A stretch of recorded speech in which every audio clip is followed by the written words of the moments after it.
Good morning, children. This is the second session for this week. Now, autobiography of Albert Einstein. This is extra information which I am giving you. It is not there in your textbook. So go through it. Okay, you will enjoy. You'll at least this will add to your knowledge. So remember, this is extra information. Okay, not there in the story, not there in your textbook. Okay, so let's begin. Albert Einstein was born at Ulm in Württemberg, Germany on March 14, 1879. So, Württemberg, Germany. He was born there. 6 weeks later, the family moved to Munich, where he later on began his schooling at this place, Luitpold Gymnasium. See, sounds like some gym, okay, gymnasium. But it says schooling at Luitpold Gymnasium. Later they moved to Italy and Albert continued his education around Switzerland, and in 1896 he entered the Swiss Federal Polytechnic School in Zurich to be trained as a teacher in physics and mathematics. See, he was very much interested in physics and mathematics, his favorite subjects. In 1901, in that year, he gained his diploma. He acquired Swiss citizenship, and as he was unable, there, so what did he do?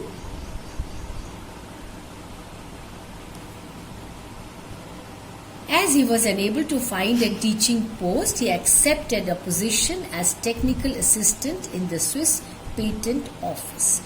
In 1905, he obtained his doctor's degree. So that is the year when he got his doctor's degree.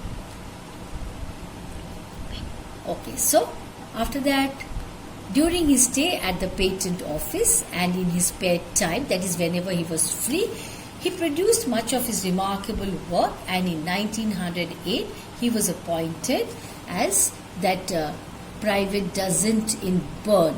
In 1909 he became professor extraordinary at Zurich. In 1911 professor of theoretical physics at Prague, returning to Zurich. In the following year to fill similar post. Now in 1914 he was appointed director of Kaiser Wilhelm Physical Institute and professor in the University of Berlin. All of his choice. See children, all of his choice. He became a German citizen. So first a Swiss citizen, then a German citizen in 1914 and remained at Berlin until 1933 when he renounced his citizenship for political reasons and emigrated to America. He went to America to take the position of professor of theoretical physics at Princeton. He became a United States citizen. So how much he changed his citizenship, how many times I mean to say, in 1940 and retired from his post in 1945. So many times he changed his post, countries from here to there, this country to that country. After World War II, Einstein was a leading figure in the world government movement. He was offered the presidency of the State of Israel, where he declined. He declined that offer. He said no, which he declined. And he collaborated with Dr. Chaim Weizmann in establishing the Hebrew University of Jerusalem. So that is in Jerusalem. Einstein always appeared to have a clear view of the problems of physics and determination to solve them. So he was bent upon that, to solve all the problems of physics. Because that was his area of interest. He had a strategy of his own, a plan of his own, and was able to visualize, think the main stages on the way to his goal. He wanted to reach his goal. His goal was to become professor. Physics he regarded his major achievements as mere stepping stones for the next advance.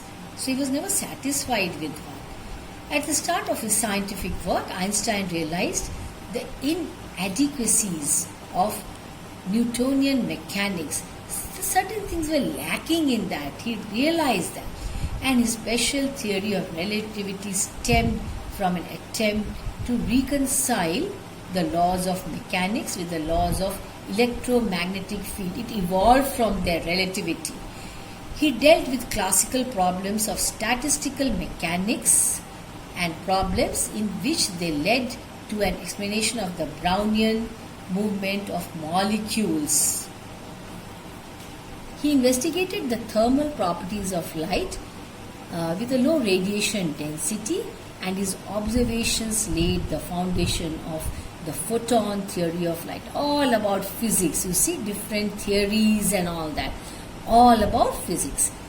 In his early days in Berlin, Einstein postulated that the correct interpretation of the special theory of relativity must also furnish a theory, must also provide a theory of gravitation, and in 1916 he published his paper on the general theory of relativity. During this time he also contributed to the problems of the theory of radiation and statistical mechanics. So that is what he did. In the 1920s, Einstein embarked on the construction of unified field theories. Although he continued to work on the probabilistic interpretation of quantum theory, and he persevered, that is, he worked very hard with this work in America. He worked very hard. He contributed to statistical mechanics by his development of the quantum theory of a monatomic gas, and he has also accomplished valuable work in connection with atomic transition probabilities and relativistic cosmology. See, all about physics. After his retirement, he continued to work towards the unification of the basic concepts of physics, taking the opposite approach, geometrization, to the majority of physicists. Einstein researches are, of course, well chronicled in his more important works, Special Theory of Relativity, English translations, General Theory of Relativity, so many works, investigations and evolution of physics. Among his non-specific, non-scientific works about Zionism, my philosophy, and out of my later years are perhaps the most important. So these are all his works which he had done, which he had written. Albert Einstein received honorary doctorate degrees in science, medicine and philosophy from many European and American universities. It was appreciated so much. His works were appreciated. During the 1920s, he lectured in Europe, America and the Far East, and he was awarded fellowships or memberships of all the leading scientific, all these throughout the world, scientific academies. He gained numerous awards in recognition of his work, including the Copley Medal of the Royal Society of London and the Franklin Medal of the Franklin Institute. Einstein's gifts inevitably resulted in his dwelling much in intellectual solitude. He always liked to remain in solitude, all alone, always busy thinking, what should I invent? Next, what should I invent? See, that is why he was called a genius mind. He dwelt on that.